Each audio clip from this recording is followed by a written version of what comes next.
Caríssimas senhoras e senhores, membros da Rede Amigo Espírita, boa noite para todos. Abraçamos também a todos aqueles que nesse momento festejam a marca de 200 mil inscritos na conta do YouTube, a conta da Rede Amigo Espírita. Que as bênçãos possam propagar envolvendo a todos os colaboradores desse projeto tão especial que veio do mundo espiritual, administrado pelo Ministério da Comunicação, tendo Allan Kardec como o apóstolo da fé, que tem a responsabilidade de conduzir essa pleiade de espíritos que operam em nome do Consolador, para que as veredas sejam preparadas e que nós possamos nos aproximar cada vez mais da vivência do Evangelho do nosso Senhor Jesus Cristo. Muito obrigado pela oportunidade e assim nós vamos iniciar o estudo das cartas de Paulo desta noite. Caríssimos companheiros, com muita alegria, hoje nós vamos trabalhar o tema Enxertia Divina, é o nosso encontro de número 79. Lembrando que hoje é dia 23 de maio do ano de 2018. Nós vamos trazer o texto que envolve o nosso estudo, Carta de Paulo, Romanos, capítulo 11. Vamos lá que temos muito que trabalhar hoje. Eu vou colocar a imagem para que vocês possam acompanhar dos seus lares. Vamos lá.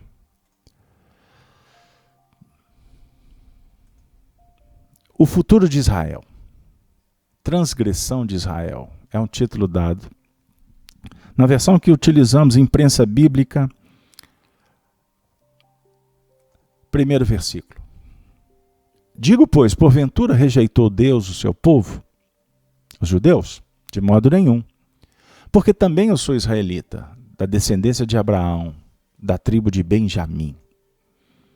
Deus não rejeitou o seu povo, que antes conheceu. Ou não sabeis que a Escritura diz de Elias, como fala Deus contra Israel, dizendo: Senhor, mataram os teus profetas e derrubaram os teus altares, e só eu fiquei. E buscam a minha alma? Mas, que lhe disse a resposta divina: reservei para mim 7.000 varões que não dobraram joelhos diante de Baal. Assim, pois também, agora, neste tempo, ficou um resto segundo a eleição da graça. Mas se é por graça, já não é pelas obras. De outra maneira, a graça já não é graça. Pois que o que Israel buscava não alcançou, mas os eleitos o alcançaram e outros foram endurecidos. Como está escrito: Deus lhes deu o espírito de profundo sono, olhos para não verem e ouvidos para não ouvirem, até o dia de hoje. E aqui começa a nossa saga, o estudo que Paulo de Tarso nos oferece para que, à luz da doutrina espírita, a gente possa entender o mecanismo evolutivo, seja em nível íntimo como coletivo. No que remonta à coletividade, nós nos referimos à queda dos anjos, a chegada dos espíritos que vieram de outras esferas para auxiliar no progresso da humanidade. Esse é um dos pontos extraordinários dessa carta. Então, repetindo, Deus lhes deu o espírito de profundo sono.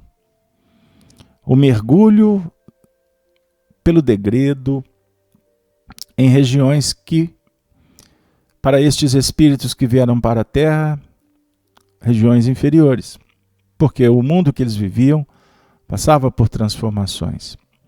E eles não puderam permanecer pelas próprias escolhas, e assim vieram para o planeta Terra. E viveram um profundo sono para que olhos para não verem, ouvidos para não ouvirem até o dia de hoje. E Davi diz: torne-se-lhes a sua mesa em laço e em armadilha e em tropeço, por sua retribuição. Escureceram-se-lhes os olhos para não verem, e encurvem-se-lhes continuamente as costas. Digo, pois, porventura tropeçaram para que caísse? De modo nenhum. Mas pela sua queda veio a salvação aos gentios, para os incitar à emulação. Os gentios, aqueles que estavam aqui na terra. Então a queda deles significou, como significa no processo do que está numa condição superior, seja no campo intelectual, moral, espiritual, mas a queda no seu sentido de ter que trabalhar por necessidade de reajuste, naturalmente há de contribuir para aqueles que estão dando os primeiros passos. É uma das reflexões quanto a esse texto. Continuando.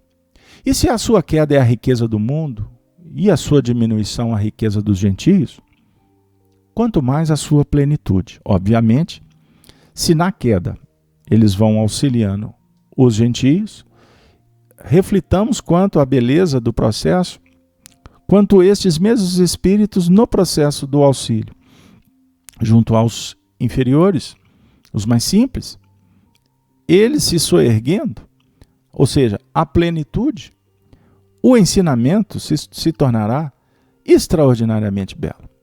Continuando, verso 13. Porque convosco falo, gentios, que enquanto for apóstolo dos gentios, glorificarei o meu ministério. Paulo de Tarso aqui vem definir para nós pontos importantes. Ele, quando se despertou, convertido para o cristianismo, tentou trabalhar com aqueles seus familiares, amigos, da sua tribo, da sua descendência, os judeus. Mas os judeus estavam endurecidos. Então Paulo abraça o ministério junto aos gentios. E assim ele divulgou a mensagem do Evangelho. E é então uma proposta importantíssima para que nós possamos entender alguns aspectos históricos do cristianismo, como também observarmos a importância do trabalho junto aos sofredores, que se apresentam como simples, como necessitados, carentes de proteção, de arrimo. E Paulo de Tarso, então, envolve nesse mistério.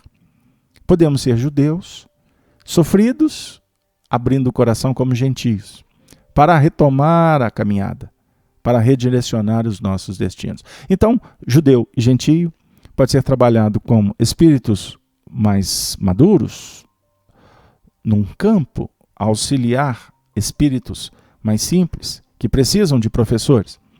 Estes espíritos maduros, entre aspas, no plano da intelectualidade, mas ainda devedores no plano da moral, da espiritualidade. Isso é muito importante para que a gente reflita. Há outros aspectos, mas nós vamos continuar a caminhada.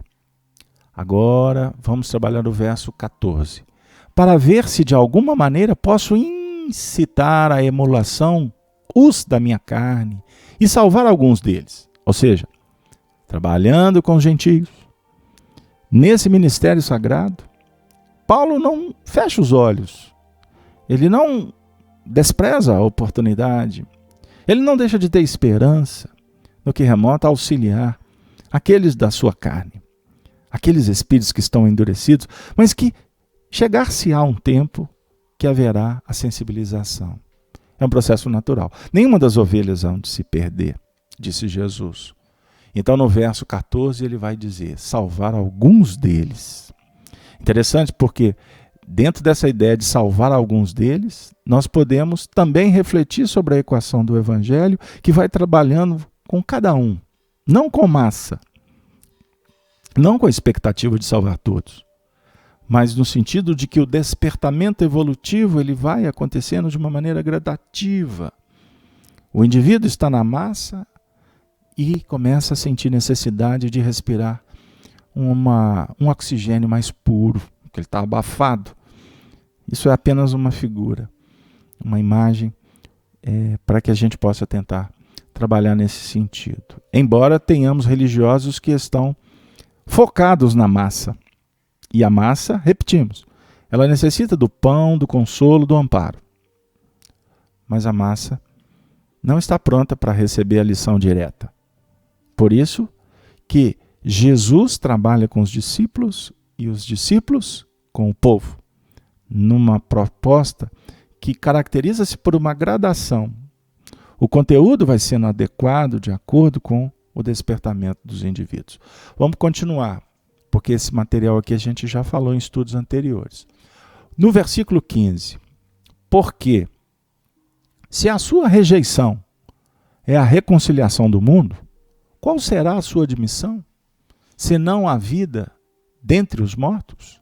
O seu erguimento após a morte. Essa admissão é extraordinária, porque quando o indivíduo em queda se desperta, ele vem com todas as forças, com toda a sua capacidade, com toda a sua bagagem, com toda a sua experiência. E, como se fosse um foguete, ele explode, trazendo conteúdos belíssimos, exemplos extraordinários, a definir que nós trabalhamos com aquela experiência do ontem. Se essa experiência ontem foi utilizada de uma forma que hoje nós entendemos ser indevida, embora naquele tempo nós julgávamos ter sido as melhores, a experiência, a força, agora será utilizada de uma maneira diferente, com outro objetivo. Então eu digo, se com a espada eu defendi Roma, hoje, com a espada, a mesma espada que eu defendi Roma, ela será utilizada para que eu possa cuidar das ervas daninhas que estão dentro do meu coração. Então a espada, ao invés de ser projetada para fora, essa espada, como uma cruz, ela é fincada na terra do coração, e sempre projetando a verticalidade, que é a ideia da sintonia com os planos superiores. Continuando, versículo 16. E se as primícias são santas, a essência, também a massa o é, a forma, o contexto do trabalho. E se a raiz é santa, também os ramos o são. A definir, a raiz, Abraão, Isaac e Jacó. Abraão, a raiz. E todo o desenvolvimento da árvore, no seu sentido, dos aspectos psicológicos, das projeções dos arquétipos, enfim, vão sendo trabalhados à medida em que o espírito vai evoluindo. O que nos remete a uma reflexão também cuidadosa. Devemos trabalhar sempre em busca da essência, trabalhar a causa, aprimorar o que faz jorrar, porque nós lidamos com os efeitos.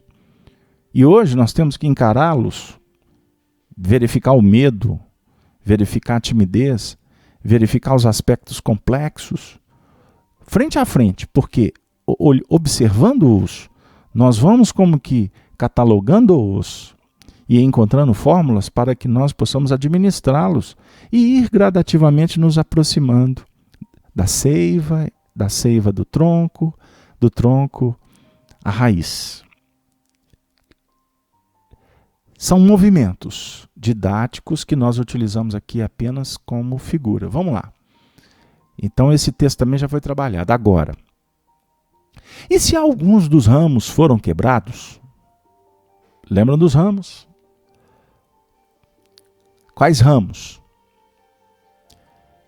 Vamos refletir. E se alguns dos ramos foram quebrados, e tu, sendo zambujeiro, fostes enxertado em lugar deles, e feito participante da raiz e da seiva da oliveira, não te glories contra os ramos. E se contra eles te gloriares, não és tu que sustentas a raiz, mas a raiz a ti. Opa! Então aqui começa uma conversa diferente. Porque o Paulo vai dizer nesse verso 17 uma novidade para a gente. O nosso estudo aqui, pelo menos. E se algum dos ramos... Aqui nós podemos citar rapidamente O capítulo 15 do Evangelho de João, quando Jesus se autoproclama a videira. O Pai é o pomicultor. Ele é a videira. E nós somos os ramos. Olha que símbolo extraordinário. Aí ele diz assim, mas a vara que não estiver na videira, né? A árvore que não estiver a vara que não estiver no tronco, o que vai acontecer com ela? Ela vai quebrar, porque ela não vai ter a seiva que irá vitalizá-la. Eu vou ser fiel ao texto. Um instante, peço permissão para vocês, eu não vou pôr imagem porque eu não tive tempo de criá-las. Jesus diz assim, vamos lá, capítulo 15 do Evangelho de João. Eu sou a videira verdadeira. Meu Pai é o lavrador.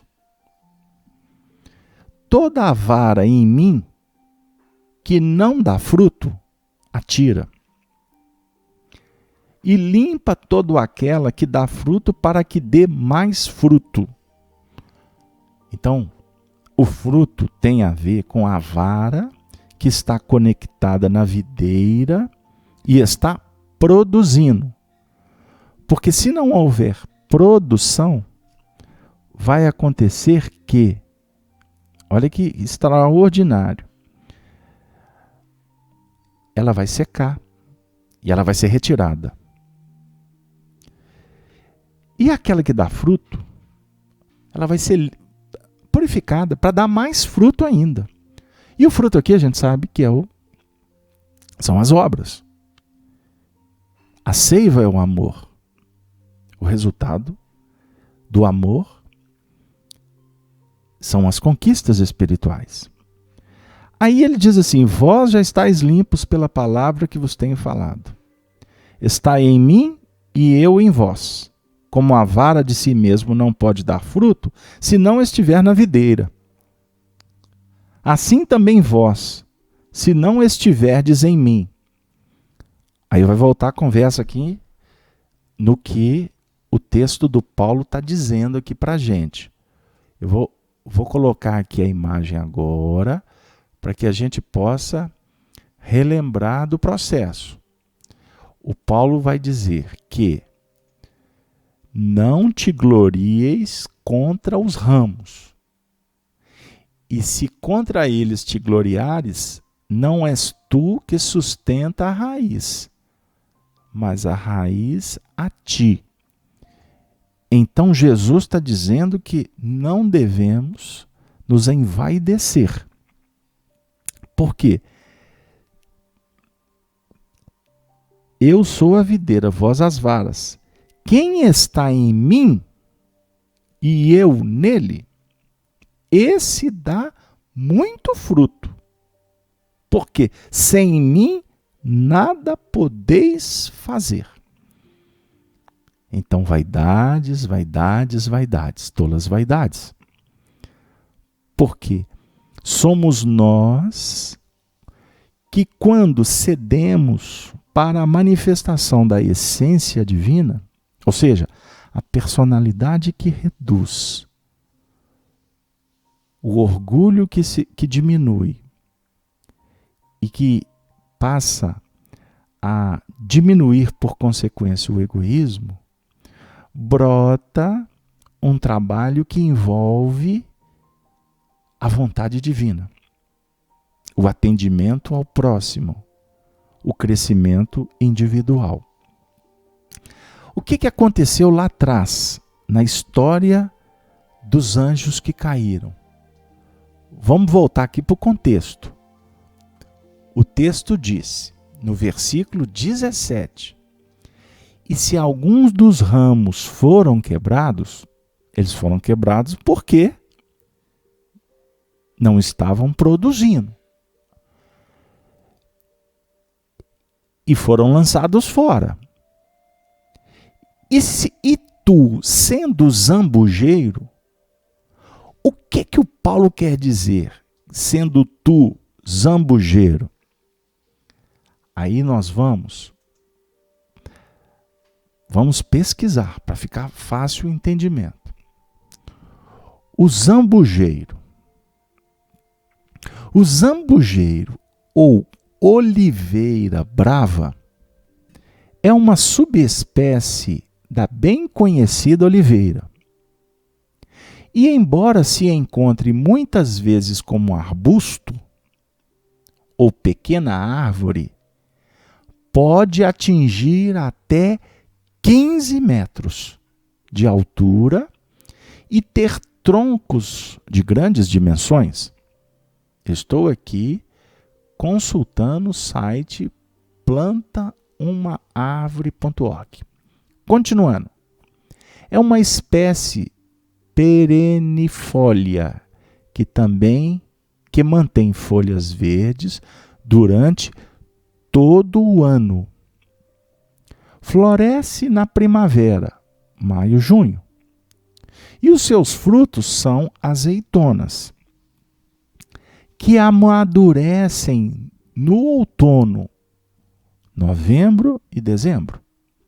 E que, embora mais pequenas do que as da oliveira, são apreciadas por várias espécies de animais.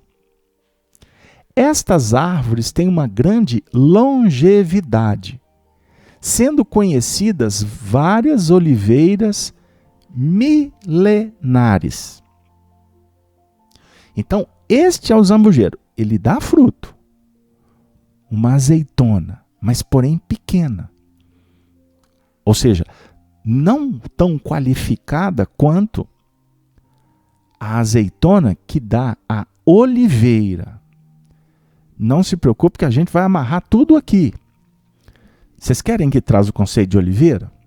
Pois bem, é uma árvore da família das oláceas. A oliveira produz azeitonas, que são usadas para fazer azeite. Tem pouca altura, contrário do zambujeiro ou da oliveira brava. E o tronco é retorcido, sendo nativas da parte oriental do mar Mediterrâneo, como do norte do atual Irã, no extremo sul do mar Cáspio. O que nos importa agora? A árvore e seus frutos dão seu nome à família das plantas que também incluem espécies como o lilás e o jasmim. Seu nome provém do latim oliva, que por sua vez vem do grego aia ou alea. Em última análise, a partir do grego, vamos pular isso aqui.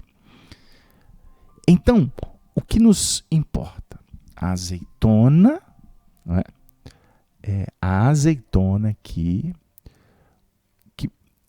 na verdade é utilizada como alimento, como medicamento, e também a azeitona que é utilizada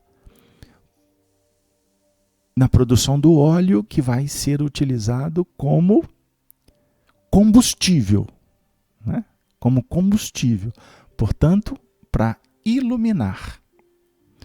Observemos a gradação evolutiva.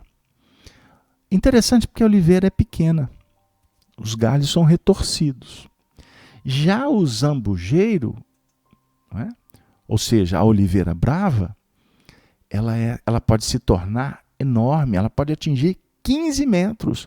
E ela tem troncos robustos, longevidade que pode atingir milênios. Que interessante. O Paulo aqui vai dizer para nós que os ramos que foram quebrados, nós podemos subentender aqui que são os ramos, ou seja, espíritos, pleiades, que estavam conectados numa oliveira, a definir uma planta num mundo diferente do nosso, num mundo superior ao nosso, porque o nosso mundo se caracteriza por zambujeiro. longevidade, potência da força, né? Orgulho, petrificação, o egoísmo para mantê-lo nessa longevidade de milênios. O que favorece para que nós nos vinculemos ao mundo material é o egoísmo, é o vício radical, é o interesse pessoal. A oliveira, ela trabalha no interesse comum. A oliveira pensa no social. A oliveira faz luz, alimenta, medica ao semelhante. Ela esquece dela mesma, em tese. Porque, na verdade, a oliveira, quanto mais produzir, mais ela se engrandece. Ela morre mais fácil. Ela precisa de pouco tempo, mas ela renasce. Diferentemente do zambujeiro, que vai ter longevidade, que vai deitar em berço esplêndido do orgulho e do egoísmo. Observemos como o assunto, ele propõe aqui para nós reflexões assim, bem especiais, né? Bem diferenciadas. Então, e se algum dos ramos que foram quebrados no mundo de lá, no mundo superior, eles foram, na verdade, por degredo, foram deportados para o nosso mundo, os anjos caídos, né? Na verdade, o Paulo está dizendo, sendo vós zambujeiro, ou seja, sendo vós ainda vinculados a uma árvore mais primitiva, fostes enxertados em lugar deles e feito participantes da raiz e da seiva da oliveira. O que ele está dizendo?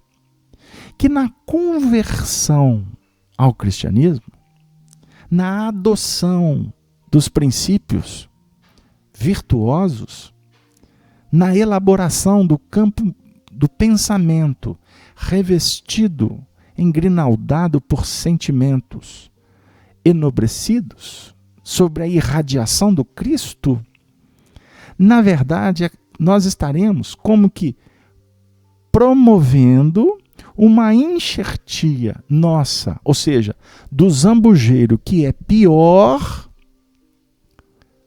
na oliveira, que é uma árvore superior. Então é o pior no melhor. Geralmente, quando a gente vai trabalhar na agricultura, lidando com as enxertias, para quem conhece, geralmente se enxerta o melhor no pior. Nessa equação, nesta proposta que Paulo vem nos mostrar, ele está definindo uma conjugação entre os mundos, uma proposta de colaboração espiritual. Então, a vara que deixou de dar fruto, que estava vinculada à oliveira, ou seja, os espíritos que estavam tendo a oportunidade de lidar sobre influências sutis, superiores, de um mundo que caminhava a passos largos para se tornar um mundo feliz, caminhando pelas vias da regeneração, por opção, esses espíritos não quiseram, se rebelaram. Orgulho, egoísmo, interesse pessoal, alteração energética no orbe, a densificação ou a permanência em faixas inferiores, naturalmente vai definir peso, massa, volume no corpo espiritual, ou seja, adensamento do corpo espiritual, que vai naturalmente impedir vibracionalmente que o espírito continue numa ambiência que caminha para a evolução. Então, muitas vezes se trata o assunto como espíritos que saíram do mundo superior para o mundo inferior num processo de castigo, porque se instaurou a culpa, o medo. Então veio uma ordem, e essa ordem definiu um aprisionamento. Simbolicamente, nós sabemos que existem espíritos que trabalham auxiliando o encaminhamento de espíritos para regiões inferiores. Mas eles estão num processo de colaboração. E não num determinismo fechado. Porque somos nós mesmos, os espíritos, que escolhemos a região que vamos habitar. Mesmo que isso aconteça de uma forma inconsciente. Mas nós estamos falando aqui de peso, nós estamos falando de energia, nós estamos falando de corpo espiritual. Então, os espíritos, a raça adâmica, na expressão kardeciana, que Emmanuel, décadas depois, trouxe alusões à capela, na verdade simboliza a chegada desses espíritos, porque eles então se rebelaram contra as linhas do progresso. E vindo para cá, em tese, superiores em nível intelectual, foram enxertados no tronco, no zambujeiro, nos corpos mais densificados. Mas por queda. Por isso é que o versículo anterior aqui, que nós lemos há algumas semanas atrás, estudamos, aliás, né? E hoje apenas passamos por ele na leitura, o verso 12 diz assim: e se a sua queda é a riqueza do mundo, e a sua diminuição a riqueza dos gentios, quanto mais a sua plenitude. Porque, na verdade, eles não tropeçaram. O texto diz assim, deixa eu ser fiel ao texto para não ficar assim, sem a essência didática. Porventura, tropeçaram para que caíssem? Ninguém tropeça para cair. Tropeça por incompetência, imaturidade, rebeldia, cegueira. Naturalmente, vai tropeçar e vai cair. Mas essa queda, de modo nenhum. A queda vai definir salvação aos gentios, para incitar a emulação. Então, a queda é um incentivo. Naturalmente, pela convivência, pela troca de experiência, eles sabendo mais, os outros sabendo menos. Então, a enxertia em nível de corpos do superior para o inferior vai acontecer, então, por necessidade de reparação. Ação, reação, reparação. Allan Kardec nos explora no livro Céu e Inferno. Mas a chegada deles, a conjugação, vai emular, vai estimular para que o inferior se enxerte psiquicamente neles. Ou seja, eu preciso de aprender, eu preciso de estar com você. Me ensina mais um pouco, papai, santo, líder, general, faraó, nos dias atuais, sacerdotes, padres, médiuns, oradores. É a busca do infantil que quer se conjugar com o mais maduro. Não necessariamente aqui estamos tratando no campo moral, no campo da espiritualidade superior. Nós estamos falando de uma conjugação de experiências. Não sei se está ficando claro, porque o assunto é desafiador.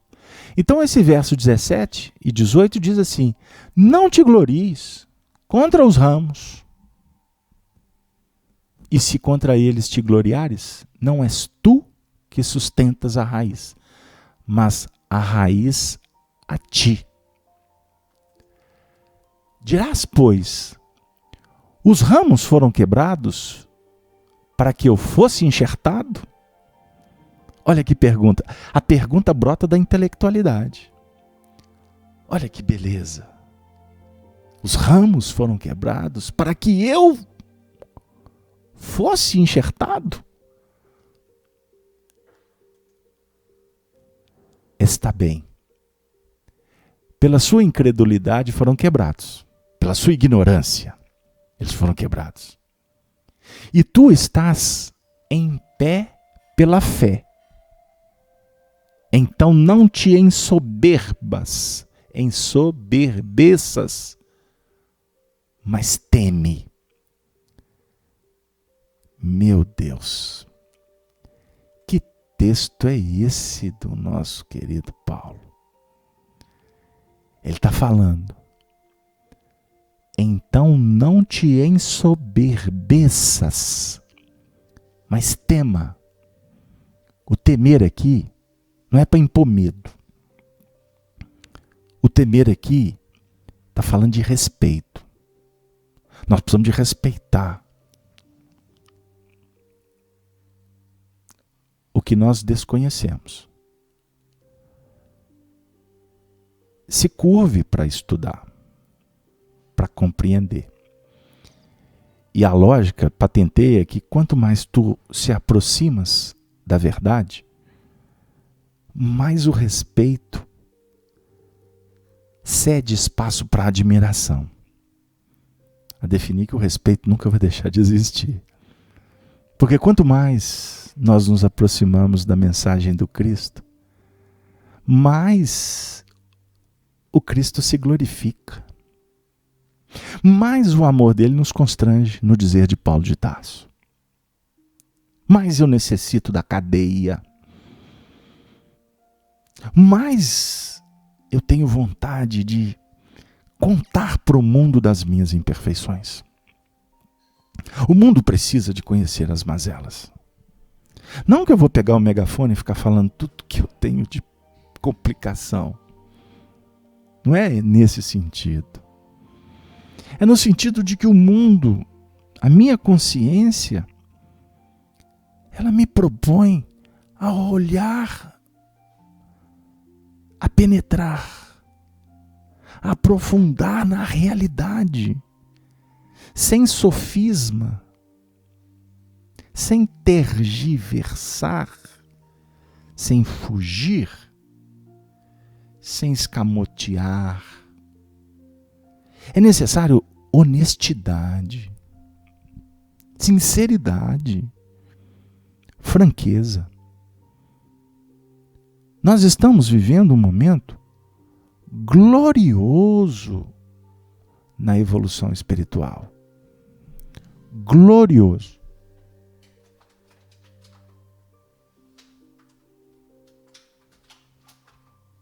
Por isso, meus queridos amigos, nos curvar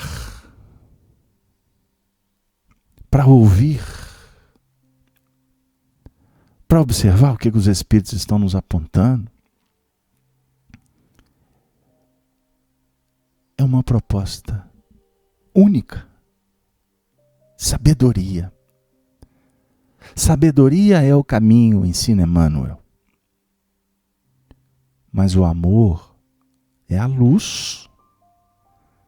Sabedoria é o caminho, o amor é a luz. Com isso, chega para nós uma ideia. Que se pela nossa incredulidade, pela nossa incompreensão, pela nossa ignorância, nós julgamos que os espíritos lá estão em queda. Se nós estamos de pé, agora, é pela fidelidade, é pela fé, é pela crença, é pela esperança. Mas estar de pé pode ser a antevéspera de estar no chão. Então precisamos de humildade. Muitas vezes temos como parâmetro os problemas do mundo. A vaidade assola e nos julgamos diferentes. Não. Embora cada um tenha a sua história, todos nós fazemos parte de um contexto, onde a queda de um representa a queda de todos. O seu erguimento é a vitória da humanidade. Por isso, queridos amigos, o momento é grave para todos nós. Não é um momento de intolerância, de crítica, de ataques. Para o cristão, o cristão se entrega para o martírio, para a glória do Evangelho. Para a glória do Evangelho é o martírio do cristão. E esse martírio não é mais no circo. Leões, feras, sangue, tortura, gladiadores, flechas, enceguecimento. Não. O momento agora é aquele momento do circo da vida. O lidar com o irmão, com a mãe, com os tios, com os primos, com a esposa, com o filho, com o pai. Esse é o nosso testemunho. Este é o convite do Senhor para que cada um de nós possamos sentir a felicidade que a vitória traz, que vem depois do trabalho, a vitória do Evangelho. Meditemos e unamo-nos, nos esforcemos para que o mundo se torne especialmente um lugar de trabalho, soerguimento, de evolução. Para mim e para todos e para mim. Nós vamos trazer um texto do nosso benfeitor Emmanuel, que vem nos auxiliando a entender Allan Kardec e nos aproxima tanto do Evangelho. Emmanuel, no livro Fonte Viva, psicografado por Francisco de Paula Cândido, nome de batismo, Francisco Cândido Xavier. Essa alma tão querida, tão amiga, este ser que veio ao mundo para nos auxiliar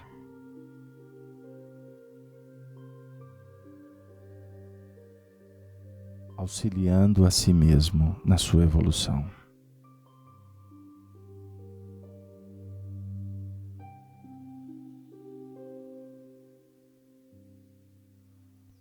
Enxertia Divina, lição 78.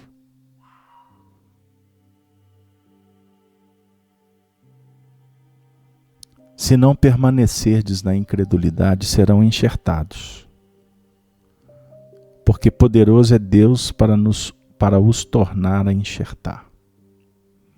Paulo, Romanos 11, 23. Toda criatura em verdade é uma planta espiritual, objeto de minucioso cuidado por parte do divino semeador. Cada homem, qual ocorre ao vegetal, apresenta diferenciados períodos na existência. Sementeira, germinação, adubação, desenvolvimento, utilidade, florescência, frutificação, colheita. Nas vésperas do fruto, desvela-se o pomicultor com mais carinho pelo aprimoramento da árvore. É imprescindível haja fartura e proveito. Na luta espiritual, em identidade de circunstâncias, o Senhor adota iguais normas para conosco.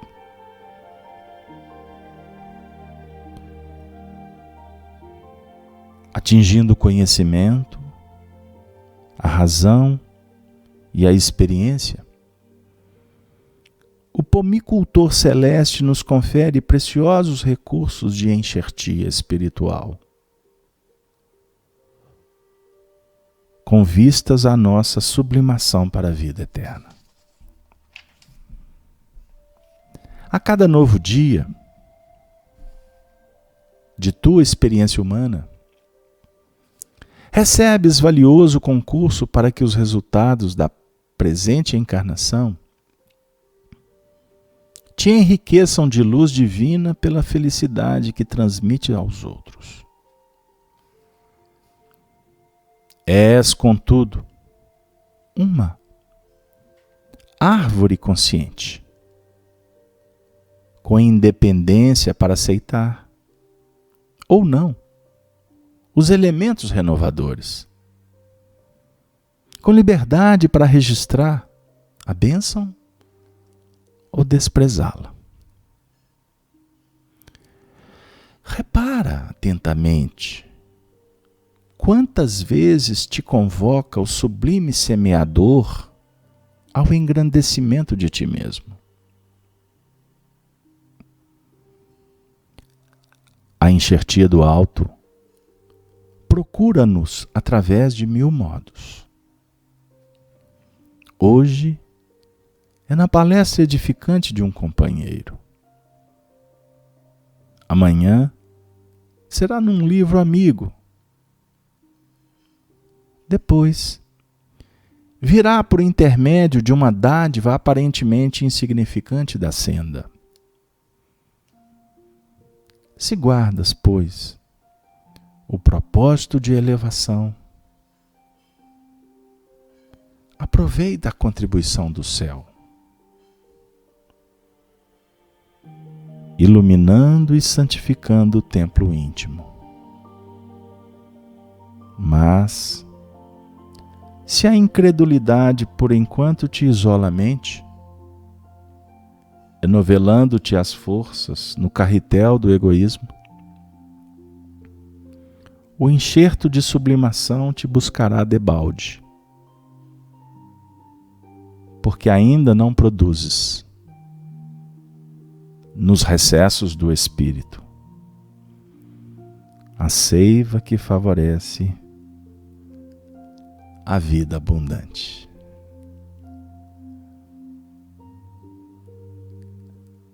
A seiva que favorece a vida abundante. A seiva será produzida quando gravitarmos em torno da unidade divina. Numa feliz expressão de Paulo de Tarso, na questão 1009 do Livro dos Espíritos, que Allan Kardec desdobra nos fundamentos da doutrina espírita contida no livro A Gênese, na tradução da sua primeira edição, vamos percebendo que gravitar em torno da unidade divina é operar com amor, com justiça, com ciência. A ciência do bem-fazer. A ciência que, na verdade, é a análise e a prática da filosofia que abre os portais. A ideia, ação, que vai inoculando em nosso espírito a capacidade de fazer. E no caso, fazer bem. Fazer luz com Jesus.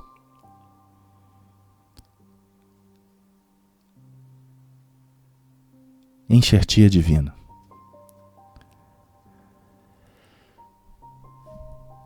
Abraçamos o N, Alice, Marinalva, Rosário, Carmen, Luísa, Fátima, Marisa, Ângela, a Helena. A gente abraça também a Luísa, já falei, o Ederson, a Alice, a Núzia, a Kátia, a Rita, tantos que estão no chat, a Regina, o Elis. Nós abraçamos a nossa querida companheira Cleusa, a Claudinha da Rádio Brasil que nos acompanha. A gente abraça tanta gente aqui. Eu gostaria de abraçar a Maria Rocha, companheiros de várias localidades do Brasil, da América, da Europa, companheiros que estão nos seus lares nesse momento, vibrando com o estudo das cartas de Paulo.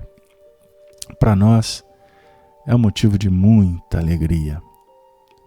É um momento muito especial que a providência divina nos reserva às quartas-feiras.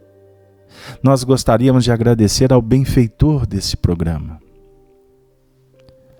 e gostaríamos de reverenciar ao trabalho do apóstolo campeão do Evangelho, Paulo de Tarso. Como também gostaríamos de agradecer aos espíritos que operam em nome de Allan Kardec. Todas estas pleiades de estrelas que descem do zimbório para auxiliar o encaminhamento da humanidade. Que os amigos, encarnados e desencarnados, que participam desse encontro, que lotam o ambiente nosso, dos seus lares, colhendo os frutos, semeando as bênçãos, que esta grande corrente da luz, do bem, possa continuar nos inspirando, envolvendo, protegendo, saneando todos os vossos lares.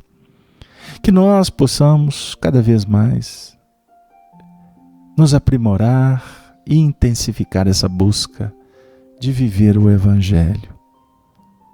Pois assim, a seiva irá percorrer os nossos corpos. A seiva irá verter das nossas mãos, dos nossos olhos, dos nossos corações, envolvendo a todos que amamos, a todos que necessitam de um pouco de pão, de remédio, de cobertor, de carinho, de amizade. Que esta seiva possa cada vez mais nos libertar, para que, contribuindo para um mundo melhor, possamos eleger uma cidadela espiritual que vá nos trazendo cada vez mais segurança, fé, esperança, amor e paz. Que a paz do nosso Senhor Jesus Cristo se faça nos domínios de cada coração. Agradeço assim a todos os companheiros da Rede Amigo Espírita. E nesta noite, 23 de maio, atinge um marco histórico. Nenhum portal chegou nesse número. São 200 mil inscritos.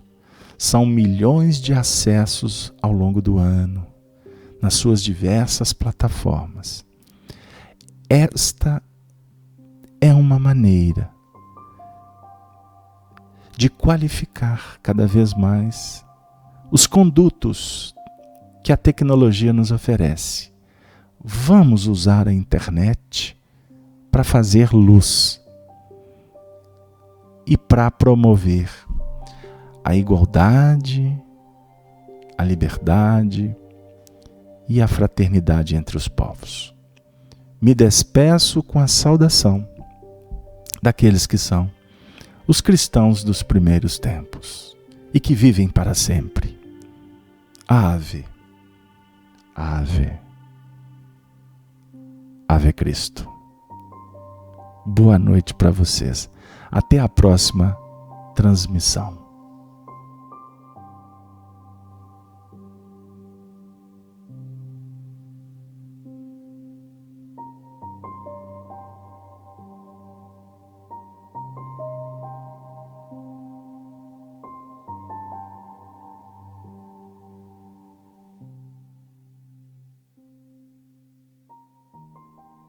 Rede Amigo Espírita, uma ferramenta de união, interação e divulgação do movimento espírita.